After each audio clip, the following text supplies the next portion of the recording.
মাটি তুলে দিলে আমাকে এখান থেকে তো কিছু মাটি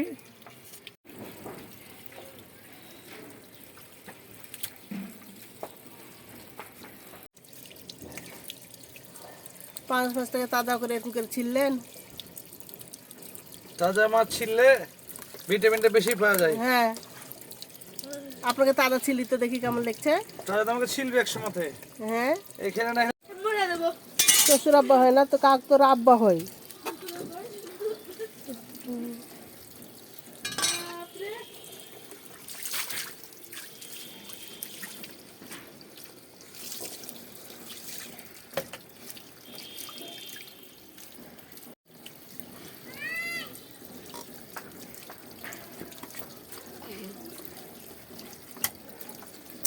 বাপরে বসার লাগা জায়গা পেল না।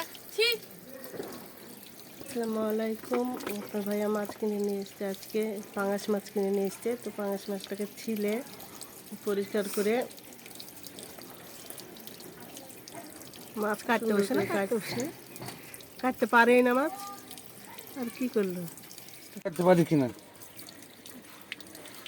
সুন্দর করে পিচ পিচ করে কাটছে, কাটা ধুয়ে মাছের ব্যবসা করেছেন, পরিষ্কার করে দিচ্ছে। মাছের ব্যবসা করেছি যখন আমি আরেকটা বছর বিয়ে করেছিলাম, তখন করেছিলাম। এই জন্য কাজ করে আরাম পাওয়া ঠিক যায়। আছে, বিয়ে করেছি। হ্যাঁ, মাছের ব্যবসা করা তো ভালো, মাছের ব্যবসা তো হেভি ইনকাম। কেন খুচরা মাছের ব্যবসা করলেন না রাজিকের সাথে? করেছি মেলা দিন। হ্যাঁ, তো বলছেন কেন? নদীর মাছ ব্যবসা করেছি।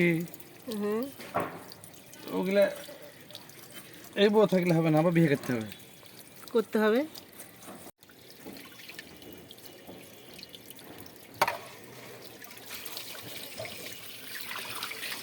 মাছটাকে ধুয়ে পরিষ্কার করছে।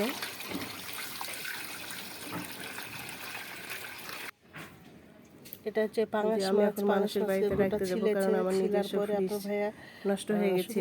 ছিলে ধুয়ে পরিষ্কার করে দিল। যদি ভালো লেগে থাকে একটা লাইক, একটা কমেন্ট, কমেন্ট বক্সে ভালো ভালো কমেন্ট করে জানাবেন, একটা শেয়ার করে দিবেন, একটা সাবস্ক্রাইব করে দিবেন।